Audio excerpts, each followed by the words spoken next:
तो आज यानी कि 5 फरवरी को सेकेंड सिटिंग में आर्ट्स वाले का हिंदी है और कल यानी कि 6 फरवरी को फर्स्ट सिटिंग में साइंस और कॉमर्स वाले का हिंदी है। इसीलिए आज के इस वीडियो में हम लोग हिंदी के इंपॉर्टेंट क्वेश्चन आंसर को देखने वाले हैं और मैं आपको उम्मीद दिलाता हूं कि अगर आप इस वीडियो को देख लेते हैं तो फिर कोई और वीडियो देखने की जरूरत नहीं पड़ेगी। जैसा कि आप लोगों ने इंग्लिश में देखा, सिर्फ 2 वीडियो से बोर्ड एग्जाम में लगभग सभी क्वेश्चन जो है सो पूछे गए थे। तो इसी तरह से हिंदी में भी हम लोग 3 वीडियो देखेंगे, जिसमें से 2 वीडियो ऑलरेडी अपलोड हो चुका है। पहला वीडियो जो था वो प्रोज सेक्शन के हिंदी यानी कि दिगंत जो है, दिगंत के प्रोज सेक्शन के सभी चैप्टर से इंपॉर्टेंट क्वेश्चन लिया था। दूसरा वीडियो जो कल शाम में अपलोड हुआ था वो पूरे हिंदी ग्रामर के इंपॉर्टेंट क्वेश्चन को देखे थे।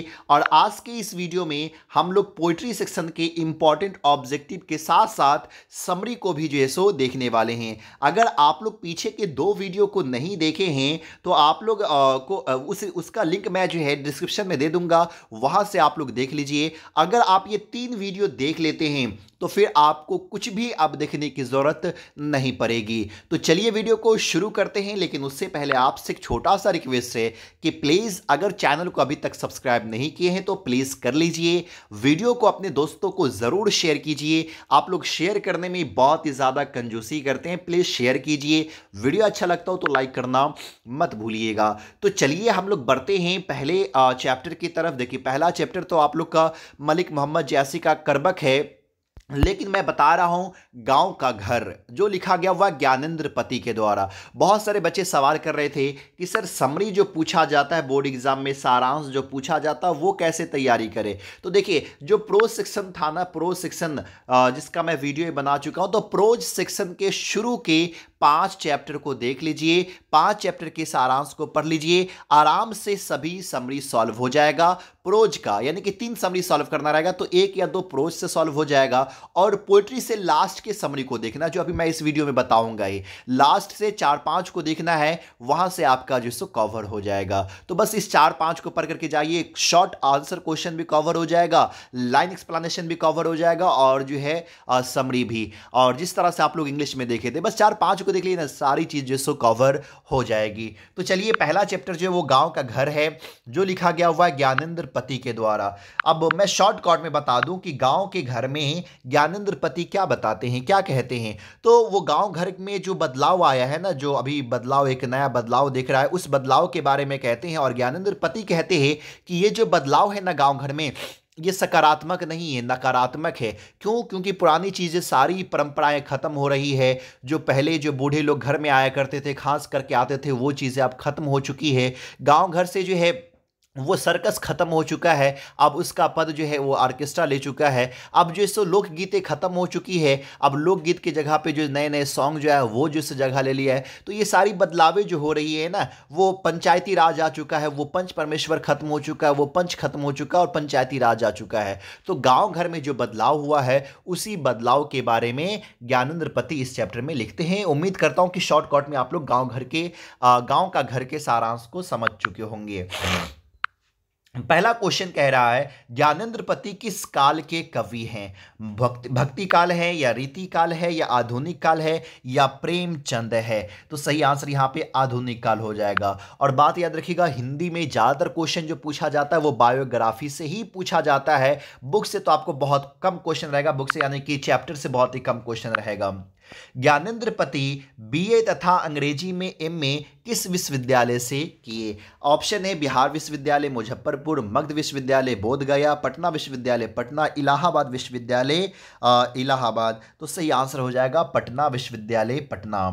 ज्ञानेंद्र पति ने हिंदी में एमए किस विश्वविद्यालय से किया। तो हिंदी में ये जो एमए किस विश्वविद्यालय से करते हैं, ऑप्शन है दिल्ली विश्वविद्यालय, कानपुर विश्वविद्यालय, पटना विश्वविद्यालय या फिर बिहार विश्वविद्यालय। तो बिहार विश्वविद्यालय पटना मुजफ्फरपुर से जो है इन्होंने अपना जो है सो एमए जो है सो कंप्लीट किया था। अगला क्वेश्चन है ज्ञानेंद्र पति ने प्रथम बार किस विषय में उत्तीर्ण किया, संस्कृत, फारसी, भूगोल या अंग्रेजी। तो सही आंसर हो जाएगा अंग्रेजी। पहल सम्मान ज्ञानेंद्र पति को कब दिया गया? अब इसे ये भी क्वेश्चन पूछ देगा कि पहल सम्मान जो है ज्ञानेंद्र पति, ये इनमें से किसको जो है पहल सम्मान मिला? तो आप लोग को टिक लगाना है ज्ञानेंद्र पति को। ज्ञानेंद्र पति को इनमें से कौन सा सम्मान मिला? आपको लगाना है टिक। पहल सम्मान पे 2005 में मिला या 2006 में मिला या 2007 में या 2008 में? तो इनको पहल सम्मान 2006 में मिला है। अगला है शन्यात्मा के लिए साहित्य अकादमी पुरस्कार ज्ञानेंद्र पति को कब मिला? आपको क्वेश्चन पूछ देगा क्या कि ज्ञानेंद्र पति को साहित्य अकादमी अवार्ड किस कृति के लिए मिला? तो संस्यात्मा के लिए आपको टिक लगाना है। कब मिला? तो आपको 4 ऑप्शन दिया हुआ है, 2004, 2005, 2006 और 2007। तो ये साहित्य अकादमी अवार्ड भी इनको 2006 में ही मिला था। ज्ञानेंद्र पति किस प्रशासनिक पद पर थे? जिला अधिकारी, पुलिस अधिकारी, कारा अधिकारी या कहीं नहीं? तो सही आंसर हो जाएगा सी, कारा अधिकारी। चलिए अगले क्वेश्चन की तरफ बढ़ते हैं। कवि का निवास किस नगर में था? प्रयागराज में, लखनऊ में, वाराणसी में या फिर कानपुर में? तो सही आंसर हो जाएगा सी, वाराणसी। चलिए अगले क्वेश्चन की तरफ बढ़ते हैं। इनमें से कौन सा ग्रंथ ज्ञानेंद्र पति का है? बवाल, आमने सामने, आंख हाथ बनते हुए या फिर परीक्षा? तो सही आंसर हो जाएगा आंख हाथ बनते हुए। चलिए क्वेश्चन नंबर 10 की तरफ बढ़ते हैं। क्वेश्चन नंबर 10 कह रहा है ज्ञानेंद्र पति की पुस्तक कौन है? एक चक्रा नगरी, पढ़ते गढ़ते, संशयात्मा, इनमें से कोई नहीं। अब यहाँ पे पूछ देगा कि संशयात्मा किनके द्वारा लिखा गया हो? तो संशयात्मा तो आप लोग जान चुके हैं ज्ञानेंद्र पति के द्वारा जो है सो लिखी गई हुई है। फिर से पूछ देगा क्या? एक चक्रा नगरी। तो एक चक्रा भी ज्ञानेंद्र पति के द्वारा है, पढ़ते गढ़ते। अब इसमें से कोई भी पूछ देगा, कोई भी चीज एक पूछ देगा तो आप उस पर ज्ञानेंद्र पति पे टिक लगाइएगा, यानी कि इनमें से तीनों जो है सो ज्ञानेंद्र पति का जो है सो पुस्तक है। गांव का घर कविता ज्ञानेंद्र पति के किस संग्रह से ली गई है? शब्द लिखने के लिए, यह कागज बना, संशयात्मा या फिर आंख हाथ बनते हुए या गंगा तट? किस बुक से जो है सो ये चैप्टर जो गांव का घर निकाला गया है? तो संशयात्मा से निकाला गया हुआ है। अगला क्वेश्चन है ज्ञानेंद्र पति का जन्म कब हुआ? 1953 में, 1950 में, 1951 में या फिर 1952 में? तो सही आंसर हो जाएगा 1950, 1 जनवरी 1950 जो है। अगला क्वेश्चन है ज्ञानेंद्र पति का जन्म कहाँ हुआ था? अब ये चीज़ें तो भूलिएगा ही नहीं कि जन्म कहाँ हुआ था। ढेर सारा क्वेश्चन यहीं से रहता है। छत्तीसगढ़ में या झारखंड, गोंडा में मिट्टी गामा है या पत्थर गामा गोंडा या लौह गामा गोंडा झारखंड में हुआ था? तो सही आंसर हो जाएगा पत्थर गामा गोंडा झारखंड हो जाएगा। चलिए अगले क्वेश्चन की तरफ बढ़ते हैं। अगला क्वेश्चन है कवि ज्ञानेंद्र पति के माता पिता का नाम बताइए। उनके माता पिता का नाम क्या था? तो सही आंसर हो जाएगा सारला देवी, जो माता का नाम था, देवेंद्र प्रसाद चौबे जो पिताजी का नाम था। चलिए अगला जो हम लास्ट से चल रहे हैं ना, पीछे लास्ट से चल रहे हैं क्योंकि लास्ट का चैप्टर आपके लिए इंपॉर्टेंट है, समरी के लिए, लाइन एक्सप्लेनेशन के लिए। आगे कह रहा है अगला चैप्टर जो है हार जीत, जो लिखा गया हुआ अशोक वाजपेयी के द्वारा। तो शॉर्टकट में हार जीत के सेंस को थोड़ा समझ लीजिएगा, सारांश को कि हार जीत में अशोक वाजपेयी क्या लिखते हैं। तो देखिए अशोक वाजपेयी जो है वो युद्ध पर सवाल खड़ा करते हैं कि जब भी युद्ध होता है तो उसमें सरकार ये कहती है या शासन वर्ग ये कहते हैं कि हमारी जीत हुई। तो सरकार अशोक वाजपेयी ये सवाल खड़ा करते हैं कि आखिरकार युद्ध जो हुई है उसमें जीत किसकी हुई है, हार किसकी हुई है? और ये लोग खुशियां मना रहे हैं क्योंकि सरकार ने कह रखा है, प्रशासन वर्ग ने कह रखा है कि हमारी सेना जीत करके आ रही है। सब खुशियां मना रहे हैं, पूरे शहर को सजाया जा रहा है, लेकिन उसमें से अधिकतर लोगों को ये मालूम नहीं है कि हमारी सैनिक किस युद्ध पे गई थी, कब गई थी, कितने सैनिकों के साथ गए थे, युद्ध में कितने सैनिक शहीद हो गए, कितने सैनिक वापस लौट रही है, किसी को मालूम नहीं है, लेकिन वो खुशियां मना रहे हैं। और आगे फिर अशोक वाजपेयी कहते हैं कि एक बूढ़ा मास्क वाला है जो पानी का छिड़काव कर रहा है, और जो वो पानी का छिड़काव कर रहा है तो उसको हकीकत मालूम है, सच्चाई मालूम है, और वो अपने मन में ही कह रहा है या हल्की हल्की आवाज़ में कह रहा है, गुनगुना रहा है कि इस बार हमारी जीत नहीं बल्कि हार लौट रही है। लेकिन की बातों पे किसी का ध्यान नहीं जाता है और सब खुशियां जो है सो मना रहा है। और अंत में अशोक वाजपेयी ये कहते हैं कि युद्ध में किसी की हार न किसी की जीत होती है, न किसी की हार होती है, न किसी की जीत होती है, लेकिन एक चीज़ अवश्य होती है, वो विनाश, सिर्फ और सिर्फ विनाश होता है। तो ये चीज़ें आप लोग समझ गए होंगे शॉर्टकट में हार जीत के सारांश को। चलिए पहला क्वेश्चन है अशोक वाजपेयी का जन्म कहाँ हुआ था? अशोक वाजपेयी का जन्म कहाँ हुआ था? दुर्ग में, रामगढ़ में या सूरत में या भवनगढ़ में? तो सही आंसर हो जाएगा दुर्ग हो जाएगा। अशोक वाजपेयी का जन्म कब हुआ था? 1941, 1942, 1940 या 1943? तो सही आंसर ए हो जाएगा 1941। अशोक वाजपेयी के पिता का नाम क्या था? अशोक वाजपेयी, दयानंद वाजपेयी, परमानंद वाजपेयी, शिवानंद वाजपेयी या फिर राधानंद वाजपेयी? तो सही आंसर हो जाएगा परमानंद वाजपेयी। अगला क्वेश्चन है, हार जीत किस कोटि की कविता है? गद्य कविता या गद्य गीत या फिर गद्य कविता या फिर नई कविता या फिर अकविता? तो सही आंसर हो जाएगा क्या? गद्य कविता। गद्य कविता होगा, यानी कि जिस तरह से आपको कहानी लिखी जाती है ना, ठीक उसी प्रकार से ये कविता भी लिखी गई हुई है। कविता का एक नया जो है सो ना कह सकते एक स्टाइल आ चुका है, जो गद्य कविता, गद्य टाइप पे लिखना है, तो ये गद्य कविता है। बहुत इंपॉर्टेंट क्वेश्चन है, ये याद रखिएगा। अगला क्वेश्चन है, कवि अशोक वाजपेयी को कौन सा सम्मान मिला था? इनमें से कौन कौन सा अवार्ड मिला है? साहित्य अकादमी पुरस्कार मिला है, या दयावंती मोदी कवि शेखर सम्मान मिला है, या फ्रेंच सरकार का ऑफिशियल द ऑर्डर व आर्ट्स एंड लेटर्स 2015 ये मिला है? कि इनमें से कौन सा अवार्ड मिला है? तो सही आंसर हो जाएगा इनमें से सभी, इनको सभी अवार्ड जो है सो मिल चुके हैं अशोक वाजपेयी को। चलिए अगला क्वेश्चन है, अशोक वाजपेयी किस काल के कवि है? भक्ति काल, छायावाद काल या फिर रीत काल या फिर आधुनिक काल? तो सही आंसर हो जाएगा आधुनिक काल, ये आधुनिक काल से हैं। अशोक वाजपेयी किस विश्वविद्यालय के कुलपति रह चुके हैं? सरदार पटेल विश्वविद्यालय, महात्मा गांधी अंतर्राष्ट्रीय हिंदी विश्वविद्यालय, इंदिरा गांधी मुक्त विश्वविद्यालय या सरदार पटेल विश्वविद्यालय? तो सही आंसर हो जाएगा महात्मा गांधी अंतर्राष्ट्रीय हिंदी विश्वविद्यालय। चलिए अगले क्वेश्चन की तरफ बढ़ते हैं। अशोक वाजपेयी ने किस पत्रिका का संपादन किया? तो पूर्व ग्रह का जो है सो इन्होंने संपादन किया था। सही आंसर डी होगा। अशोक वाजपेयी की माँ का नाम क्या है? तो अशोक वाजपेयी के माँ का जो नाम था वो निर्मला देवी था। सही आंसर सी हो जाएगा। चलिए अगला चैप्टर है चैप्टर नंबर 11, प्यारे नन्हे बेटे को, जो लिखा गया हुआ है विनोद कुमार शुक्ल के द्वारा। तो प्यारे नन्हे बेटे को शॉर्टकट में सारांश को आप लोग समझ लीजिएगा। प्यारे नन्हे बेटे में विनोद, ये जो कविता है ना प्यारे नन्हे बेटे को, ये वार्तालाप शैली में है, यानी कि जो बातचीत जो करते हैं तो ये वार्तालाप शैली में लिखी गई हुई है। तो प्यारे नन्हे बेटों में विनोद कुमार शुक्ल जो है वो अपनी बेटी को, अपनी बिटिया को जो है वो उससे बात करते हुए एक सवाल करते हैं कि बेटी बताओ हमारे आसपास में कौन कौन सी ऐसी चीज़ें हैं जहाँ पे लोहा नज़र आ रही है। बेटी जवाब देती है कि सिकरी है, खुरपा है, कुदाल है, इन सब में जो है ना सो ये नज़र आता है, ये लोहा नज़र आता है। फिर बेटी रुक रुक करके जवाब देती है कि बाल्टी है, पूरा साइकिल है, जो दो खंबे हैं, खंबे पे जो सेफ्टी पिन है वो सेफ्टी पिन, ये सारी चीज़ें लोहे की हैं। तो पिताजी उनके जवाब देते हैं देखो बेटी यही चीज़ें में नहीं बल्कि ये हमारे आसपास बहुत सारी ऐसी चीज़ें हैं, लोहा है, कुदाल है, खुरपा है, बहुत सारी चीज़ें का यहाँ पे किताब में नाम यूज़ किया गया। वह इन सब में जो है सो लोहा ही है, और लोहा जो है वो कर्म का प्रतीक है, और लोहा जहां पे भी होगा उसका कभी कोई शोषण नहीं कर सकता है। इसीलिए तुम भी लोहा बनो ताकि तुम्हारा कोई शोषण नहीं कर सके, तुमको कोई दबा करके नहीं रह सके। और वो आगे कहते हैं कि जो मजदूर तबके के लोग हैं वो भी हमारे देश के लिए एक लोहा ही है, वो भी कर्म का प्रतीक ही है, लेकिन आज वो उनका शोषण किया जा रहा है, आज वो शोषित हो रहे हैं क्योंकि वो अपने अधिकार को नहीं पहचान पा रहे हैं। तो ये प्यारे नन्हे बेटे में लिखा गया है वो। आप चलिए ऑब्जेक्टिव क्वेश्चन को जो हम लोग देखते हैं। पहला क्वेश्चन कह रहा है विनोद कुमार शुक्ल का जन्म कब हुआ था? 1937, 1936, 1937 या 1936? जनवरी मार्च का अंतर है, तो बात याद रखिएगा, जनवरी 1937 में विनोद कुमार शुक्ल का जो है सो जन्म हुआ था। अगला क्वेश्चन है प्यारे नन्हे बेटे को कविता किस शैली में लिखी गई है? अभी मैं आप लोग को बता ही दिया हूं, वार्तालाप शैली में लिखी गई हुई है।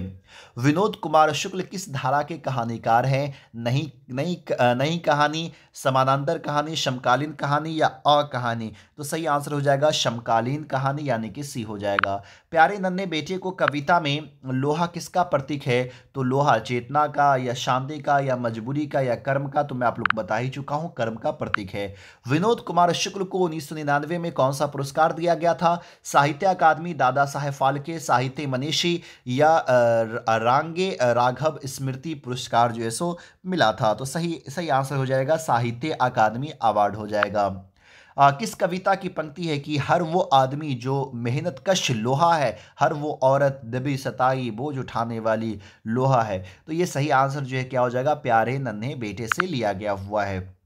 अगला है प्यारे नन्हे बेटे को कविता किस संग्रह से ली गई, यानी प्यारे नन्हे बेटे को ये चैप्टर है, ये किस किताब से निकाला गया हुआ है। वह आदमी नया गरम कोट पहनकर चला गया, विचार की तरह सब कुछ होना बचा रह गया, अतिरिक्त नहीं इनमें से कोई नहीं। तो ये लिया गया हुआ है, वह आदमी नया गरम कोट पहनकर चला गया, विचार की तरह, यानी कि सही आंसर ए हो जाएगा। अगला क्वेश्चन है कवि विनोद कुमार शुक्ल के कविता संग्रह का नाम बताइए। लगभग जय हिंद, वह आदमी नया गरम कोट पहनकर चला गया, विचार की तरह, सब कुछ होना बचा रह गया, इनमें से सभी। तो सही आंसर जो यहाँ पे हो जाएगा इनमें से सभी, ये सभी जो इसके कविता संग्रह का जो सो नाम है, तो यानी कि डी हो जाएगा। कवि विनोद कुमार शुक्ल का जन्म कहाँ हुआ था। इलाहाबाद उत्तर प्रदेश, इटारसी मध्य प्रदेश, राजा नंदगांव छत्तीसगढ़, या लमही उत्तर प्रदेश में इनका जन्म हुआ था। तो नाद गांव छत्तीसगढ़ में जन्म हुआ था, सही आंसर सी हो जाएगा। अगला चैप्टर है चैप्टर नंबर 10, जिस चैप्टर का नाम है अधिनायक, जो लिखा गया वह है रघुवीर सहाय के द्वारा। तो शॉर्टकट में अधिनायक के सारांश को समझ लिए। तो अधिनायक में जो है ये रघुवीर सहाय जो है सो ये यहाँ पे व्यंग करते हैं, व्यंग्यात्मक ये कविता है। और व्यंग जो किया गया है तो आज़ादी के बाद जो सत्ताधर के जो वर्ग है उस पर व्यंग किया गया हुआ है। और कवि कहते हैं कि हम लोग जो है सो राष्ट्रीय त्यौहार पे, जो 2 राष्ट्रीय त्यौहार है, उस राष्ट्रीय त्यौहार पे हम लोग राष्ट्रगान जो है सो गाते हैं, जन गण मन अधिनायक जय है। तो ये अधिनायक जो शब्द आया है राष्ट्रीय गान में, ये किसके लिए आया है, ये अधिनायक कौन है। और आगे वो जवाब भी देते हैं कि अधिनायक कोई और नहीं बल्कि हमारे सत्ताधारी वर्ग जो है, जो शासन कर रहे हैं, वही अधिनायक है। क्योंकि राष्ट्रीय त्यौहार के दिन ये टीम टाम रोब दाब ताम झाम से जो है सो पहुँचते हैं, और गरीब तबके के लोगों से, जो भूखे हैं, जो कंकाल हैं, उनसे जो है वो अपना गुणगान जो है सो गवा रहे हैं, अपना ही जो है सो गुणगान जो है सो पढ़वा रहे हैं। तो ये अधिनायक कोई और नहीं बल्कि जो सत्ताधारी वर्ग है वही है। शॉर्टकट में मैं आप लोग को जो है सो बता दिया हूं इसके सारांश को। अधिनायक शीर्षक कविता के कवि का नाम बताइए। रघुवीर सहाय है। अगला क्वेश्चन है कविता अधिनायक में कवि ने अधिनायक किसको कहा है। विपक्षी दल को, सरकारी सेवक को, सत्ताधारी वर्ग को, या इनमें से कोई नहीं। सही आंसर सी हो जाएगा। अगला क्वेश्चन है इन अधिनायक शीर्षक कविता किस तरह की कविता है। हास्य प्रधान, व्यंग प्रधान, रोमांस प्रधान, या वीर रस प्रधान। तो सही आंसर हो जाएगा व्यंग प्रधान हो जाएगा। अधिनायक शीर्षक कविता किस पर व्यंग है। तो आप सबको मालूम होगा समकालीन राजनीति पे, या फिर समकालीन व्यवस्था पर, या सरकारी तंत्र पर, या फिर इनमें से कोई नहीं। तो सही आंसर क्या हो जाएगा, समकालीन राजनीति पर जो है। अगला क्वेश्चन है रघुवीर सहाय का जन्म कब हुआ था। 1929 में, या 1930 में, या 1927 में, या 1928 में। सही आंसर हो जाएगा 1929। रघुवीर सहाय का जन्म स्थान कहाँ है। तो आगरा, मेरठ, लखनऊ, या फिर प्रयाग है। तो सही आंसर लखनऊ हो जाएगा, यानी कि सी हो जाएगा। रघुवीर सहाय को उनकी किस कृति पर साहित्य अकादमी पुरस्कार प्राप्त है। लोग भूल गए, सीढ़ियों पर धूप में, आत्महत्या के विरुद्ध, या इतयलम। चलिए, तो इनमें से सही आंसर जो सो कौन सा हो जाएगा। तो लोग भूल गए के लिए इनको साहित्य अकादमी अवार्ड जो है सो मिल चुका है। अधिनायक शीर्षक कविता किस पुस्तक से ली गई है। आत्महत्या के विरुद्ध, हंसो हंसो जल्दी हंसो, सीढ़ियों पर धूप, लोग भूल गए। तो सही आंसर ए हो जाएगा, आत्महत्या के विरुद्ध से ये चैप्टर जो सो लिया गया हुआ है। रघुवीर सहाय किस काल के कवि हैं। ऑप्शन ए है अधिनायक, ऑप्शन बी है रीतकाल, आदिकाल, या छायावाद। तो ये जो है सो आधुनिक काल के कवि हैं। तो सही आंसर ए हो जाएगा। रघुवीर सहाय का निधन कब हुआ। तो रघुवीर सहाय का निधन ऑप्शन है 1988, 28 दिसंबर, 29 दिसंबर 1989, या फिर 1990, या फिर 1991। तो सही आंसर हो जाएगा 30 दिसंबर 1990 में इनकी मृत्यु हुई थी। अगला चैप्टर है जन जन का चेहरा एक है, जो लिखा गया हुआ गजानन मानव मुक्ति बोध के द्वारा। अब इसके सारांश को शॉर्टकट में जान लीजिए। जन जन का चेहरा एक है, गजानन मानव मुक्ति बोध ये कहते हैं कि विश्व में जितने भी लोग हैं ना, वो सबकी जो पीड़ाएं हैं, सबका जो दर्द है, सबकी तकलीफ जो है वो एक ही है। अलग अलग देश में लोग डिवाइड तो हो चुके, बढ़ तो हो चुके, तो बस जो रेखाएं हैं ना, जो बॉर्डर होता है ना, वो रेखाएं जो सब बांट करके रख दिए हुआ है। उसकी भाषाएं अलग हो सकती है, उसकी संस्कृति अलग हो सकती है, उसकी सभ्यताएं अलग हो सकती है, लेकिन सबकी पीड़ा एक ही है। और सब जो है वो सरकार से, सत्ताधारी वर्ग से यही मांग कर रहे हैं कि मुझे जो है सो आज़ादी दो, मुझे बेरोजगारी है, मुझे रोजगार दो, मुझे आपस में भाईचारा दो। सब इसी पीड़ा से जो है सो पीड़ित है, इसीलिए जन जन का चेहरा एक है, यानी कि विश्व में जितने भी लोग हैं सबका चेहरा जो है सो एक जैसा ही है, एक ही है। मुक्ति बोध का जन्म हुआ था, यानी मुक्ति बोध का जन्म जो है सो कहाँ हुआ था, कब नहीं, कहाँ हुआ था, यहाँ पे हो जाएगा रामगढ़, भोपाल, श्योपुर या फिर वाराणसी में हुआ था। तो श्योपुर में हुआ था, सही आंसर सी हो जाएगा। मुक्ति बोध ने एमए किस विषय में किया था, अंग्रेजी, इतिहास, हिंदी या फिर भूगोल में? तो इन्होंने हिंदी में किया था, सी आंसर हो जाएगा। निराला की तरह मुक्ति बोध कैसे कवि है, क्रांतिकारी, सम्मान या पलायनवादी या इनमें से कोई नहीं? सही आंसर हो जाएगा क्रांतिकारी। गजानन मानव मुक्ति बोध का जन्म कब हुआ था, 1917, 1928 या फिर 1930 या फिर 1927? तो सही आंसर हो जाएगा ए, 1917। मुक्ति बोध ने किस पत्र का संपादन किया, नया खून, नया सवेरा, नया रंग या फिर नया जमाना? तो नया खून का किया था, सही आंसर ए हो जाएगा। अगला चैप्टर है ऊषा, जो लिखा गया हुआ शमशेर बहादुर सिंह के द्वारा। शॉर्टकट में आप लोग ऊषा को देख लीजिए, समझ लीजिए ऊषा में क्या कहा गया है कि शमशेर बहादुर सिंह कहते हैं कि जब सूरज उदय होने लगता है तो आसमान पूरा लाल दिखाई पड़ता है और वो दृश्य बहुत ही सुंदर होता है। तो धूप निकलने से पहले ही जो है जो लाल आसमान दिखाई पड़ता है, वो उस काल को ही जो है ना सो ऊषा का समय जो है सो कहा गया है। और वो जो दृश्य होता है वो रैली में देखने वाला दृश्य होता है, सब लोग उसके लिए तरस जाते हैं, लेकिन जैसे ही सूरज निकलता है तो ऊषा का जादू जो है सो टूट जाता है, ऊषा जो है सो खत्म हो जाता है। चलिए इसके ऑब्जेक्टिव को जो हम लोग देखते हैं। शमशेर बहादुर सिंह ने कब लिखना प्रारंभ किया, 1932-33 या 1933-34, 1931-32, 1930-31? सही आंसर ए हो जाएगा 1932-33। उषा कविता के कवि कौन है, शमशेर बहादुर सिंह है, बी हो जाएगा। दूसरा सप्तक कब प्रकाशित हुआ था, तो ये दूसरा जो प्रकाशित हुआ था 1991 में। शमशेर को किस नाम से पुकारा जाता है, कवियों के शेर, आवारा, मसीहा, कवियों के कवि, किस नाम से जो है सो हम लोग जानते हैं? तो कवियों के कवि के नाम से शमशेर बहादुर सिंह को जानते हैं। शमशेर बहादुर सिंह का जन्म कब हुआ था, 1911, 1910, 1920 या 1915? सही आंसर ए हो जाएगा 1911। शमशेर बहादुर सिंह का जन्म कहाँ हुआ था, बिहार, उत्तर प्रदेश, उत्तराखंड या फिर बंगाल में हुआ था? तो सही आंसर हो जाएगा उत्तराखंड, यानी कि सी। शमशेर बहादुर सिंह ने किस स्थान से बीए किया, पटना, इलाहाबाद, मुंबई या फिर देहरादून? इलाहाबाद से इन्होंने एमए किया था। शमशेर ऐसे कवि है जो अपना असर धीरे धीरे डालता है, यह कथन किसका है, डॉक्टर नामवर सिंह, आगे या फिर अरुण कमल या प्रभाकर माच में? तो सही आंसर क्या हो जाएगा, अरुण कमल हो जाएगा, यानी कि सी हो जाएगा। शमशेर बहादुर सिंह ने 1978 में किस देश की यात्रा की, संयुक्त राज्य अमेरिका, सोवियत संघ या फिर नेपाल या फिर फ्रांस? तो सही आंसर भी होगा सोवियत संघ हो जाएगा। चलिए अगला चैप्टर है पुत्र वियोग, जो सुभद्रा कुमारी चौहान के द्वारा लिखा गया और बहुत ही इंपॉर्टेंट चैप्टर है। समरी भी आ सकता है, लैंग एक्सप्लेनेशन भी आ सकता है, ऑब्जेक्टिव तो रहता ही है।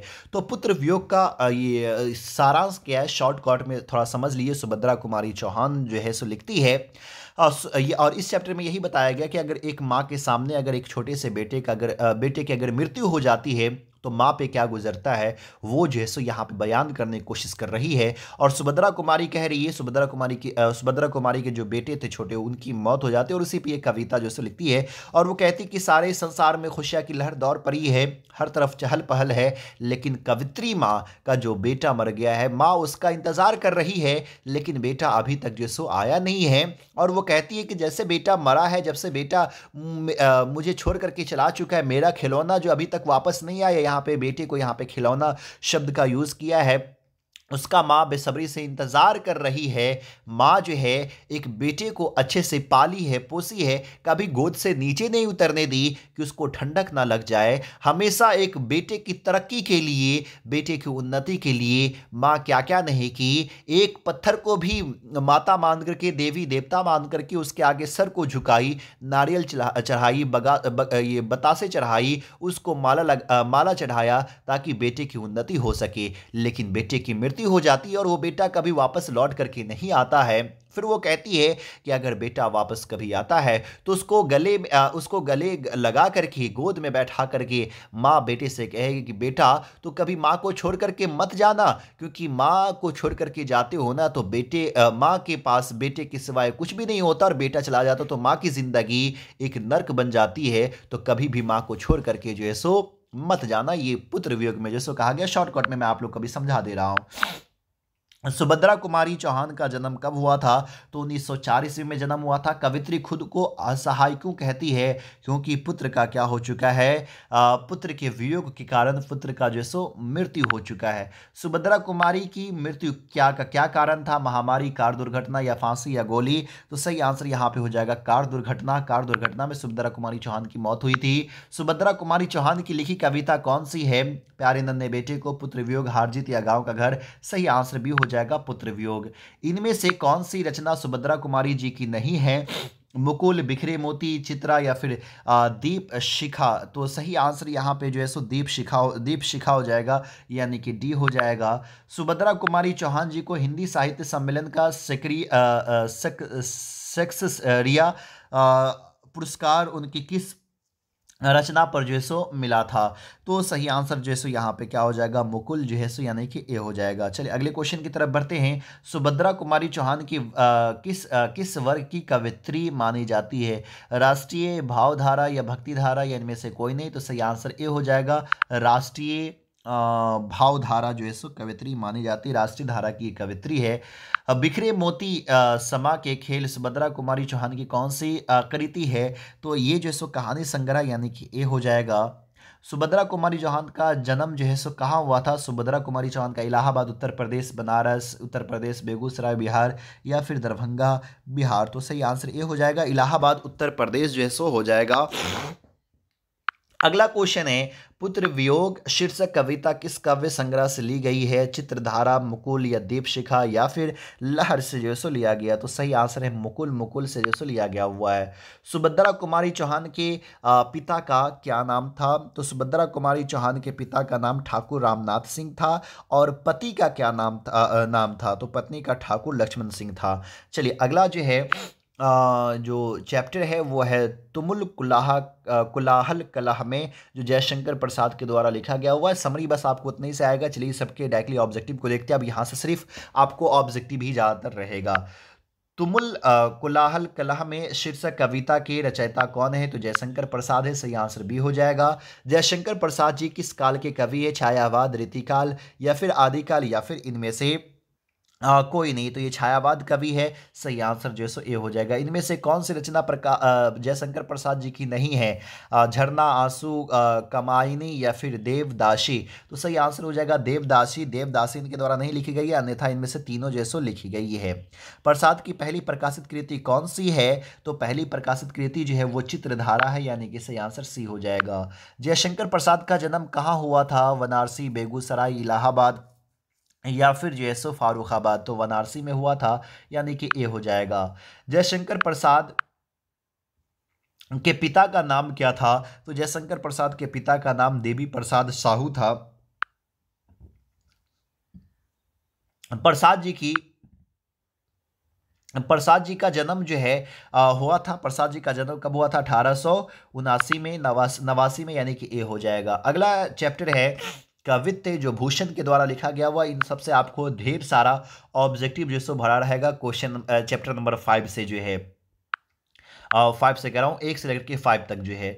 भूषण का जन्म कब हुआ था? 1610, 1613, 1617 या फिर 1618?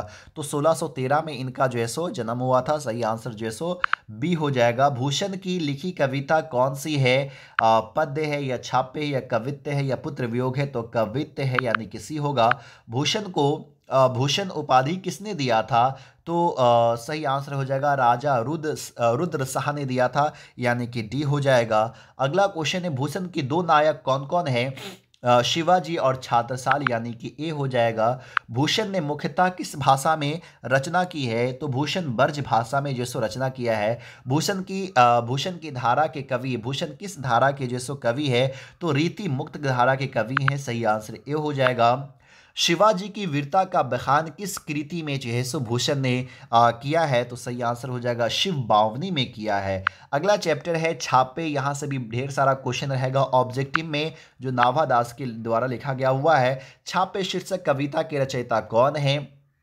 सही आंसर ए हो जाएगा नाभादास। नाभादास का स्थायी निवासी कहाँ था? तो वृंदावन में था। सही आंसर जो सो डी होगा। अगला क्वेश्चन है भक्तमाला में कितने चरित्र वर्णित किए गए हैं? तो भक्तमाला में टोटल 200 भक्तों के का चरित्र जो सो बयान किया गया हुआ। सही आंसर जो सो डी होगा। नाभादास के अनुसार किसकी कविता को सुनकर कवि सिर झुका लेते हैं? तुलसीदास, मलिक मोहम्मद जैसी, सुभद्रा कुमारी चौहान या फिर सूरदास। तो सही आंसर हो जाएगा सूरदास। नाभादास का जन्म कब हुआ था? तो 1570 में हुआ था। नाभादास किसके समकालीन माने जाते हैं? तो ये तुलसीदास के समकालीन माने जाते हैं। सही आंसर जो सो डी हो जाएगा। अगला चैप्टर है पद, जो लिखा गया हुआ है तुलसीदास के द्वारा। इनमें से तुलसीदास की कौन सी रचना है? तो पद जो है सो तुलसीदास की रचना है, यानी कि ए हो जाएगा। अगला क्वेश्चन है तुलसीदास को किस वस्तु की भूख है? तो तुलसीदास को जो भूख है वो भक्ति की भूख है। सही आंसर डी होगा। तुलसीदास का जन्म कब माना जाता है? 543 ईस्वी माना जाता है कि नहीं, पूरा सटीकता से मालूम नहीं है, लेकिन बस अनुमान लगाया जाता है। तुलसीदास के पठित पाठ किस भाषा में है? तो इसका जो भाषा है ना वो अवधी भाषा है। ये अवधी भाषा में ही ज़्यादातर लिखा करते थे। तो सही आंसर सी होगा। अगला क्वेश्चन है तुलसी का बचपन का नाम क्या था? तो तुलसी का बचपन का राम राम बोला था, यानी कि ए हो जाएगा। तुलसीदास किस शाखा के कवि हैं? तो राम मार्गी कवि है। सही आंसर जो है सो बी हो जाएगा। चलिए अगले क्वेश्चन की तरफ बढ़ते हैं, जो चैप्टर नंबर 2 है आपका पद, और ये लिखा गया हुआ सूरदास के द्वारा। सूरदास का जन्म कब माना जाता है? तो 1478 ईस्वी में सूरदास की अभिरुचि थी। सूरदास की अभिरुचि किसमें थी? पर्यटन करने में, घूमने में। ये हो जाएगा। ब्रज क्षेत्र में के किस ग्राम में शूर अधिक रहते थे? तो ब्रज ग्राम के पारसोली में जो सो अधिक रहा करते थे। सी हो जाएगा। सूर किस काव्य धारा के कवि थे? तो सूर जो है वो कृष्ण भक्ति धारा के कवि थे, काव्य धारा के कवि थे, यानी कि सही आंसर जो सो बी होगा। सूरदास किस भक्ति के कवि है? तो कृष्ण भक्ति के कवि है, यानी कि ए होगा। सूरदास के गुरु जो है सो कौन है? महाप्रभु वल्लभ भाई चार है, यानी कि ए हो जाएगा। अगला क्वेश्चन है साहित्य लहरी के रचनाकार कौन है? तो साहित्य लहरी के रचनाकार सूरदास है, यानी कि ए आंसर आपका हो जाएगा। अगला सूरदास हिंदी साहित्य के किस काल के कवि जो है सो माने जाते हैं? तो मध्यकालीन युग के कवि माने जाते हैं। सूरदास के काव्य की भाषा कौन सी है? सूरदास के काव्य की भाषा कौन सी है? तो सूरदास हमेशा अपनी कविता जो लिखे हैं वो ब्रज भाषा में ही लिखे, यानी कि सही आंसर ए होगा। सूरदास का निधन कब हुआ था? सूरदास का निधन 1583 में हुआ था। ब्रज भाषा की विशेषता क्या होती है? कोमलता भी होता है, ललित्य भी होता है, मधुर भी होता है, यानी कि इनमें से सभी हो जाएगा। सूरदास के पद किस पुस्तक से ली गई है? तो ये जो लिया गया हुआ सूर सागर से लिया गया हुआ। सही आंसर ए हो जाएगा। और अंतिम चैप्टर आपके बुक का जो पहला चैप्टर है और इस वीडियो का अंतिम चैप्टर जो है वो है करबक, जो लिखा गया हुआ मलिक मोहम्मद जासी के द्वारा। तो चलिए हम लोग समझते हैं मलिक मोहम्मद जासी किस शाखा के कवि है। तो मलिक मोहम्मद जासी जो है वो प्रेम मार्गी का कवि शाखा के कवि हैं। सही आंसर जो सो डी होगा। जासी की रचना भाषा है, तो ये भी जो है सो अवधी भाषा में लिखा करते थे। सी हो जाएगा। अगला क्वेश्चन है प्रेम की पीर के कवि हैं। तो प्रेम के पीर की कवि जो है सो मलिक मोहम्मद जैसी को जो है सो कहा जाता है। बहुत ही इंपॉर्टेंट क्वेश्चन है। जैसी का जन्म कहाँ हुआ था? तो जायस ग्राम में हुआ था। ए हो जाएगा। पद्मावत के रचनाकार कौन है? मलिक मोहम्मद जैसी है। सही आंसर जो है सो डी होगा। करबक के रचनाकार कौन है? तो करबक में मलिक मोहम्मद जैसी ने ही लिखा था। मलिक मोहम्मद जैसी का जन्म कब हुआ था? तो मलिक मोहम्मद जैसी का जन्म 1492 ईस्वी में यानी कि डी होगा। मलिक मोहम्मद जैसी का निधन कब हुआ था? 1548 यानी कि ए होगा। आखिरी कलाम के रचनाकार कौन है? मलिक मोहम्मद जैसी यानी कि सी होगा। मोहम्मद जैसी की वृत्ति क्या थी? तो मलिक मोहम्मद जैसी जो है सो रंब में जैस में रहते हुए किसानी, बाद में शेष जीवन फ़कीरी में, बचपन में ही अनाथ, ये नहीं कि इनमें से सभी हो जाएगा। और ये बातचीत वाला तो वीडियो मैं पहले ही बना चुका हूँ, अगर वो वीडियो नहीं देखे हैं डिस्क्रिप्शन में मैं लिंक दे दूंगा, वहाँ से आप लोग देख सकते हैं। और उम्मीद करता हूँ ये वीडियो आप लोग को अच्छा लगा होगा। अगर अच्छा लगा तो प्लीज़ लाइक कीजिए, ज़्यादा से ज़्यादा शेयर कीजिए, और हमारे चैनल पर पहली बार विजिट कर रहे हैं तो प्लीज़ चैनल को सब्सक्राइब कीजिए। फिर मिलता है अगले वीडियो में, तब तक के लिए बाय।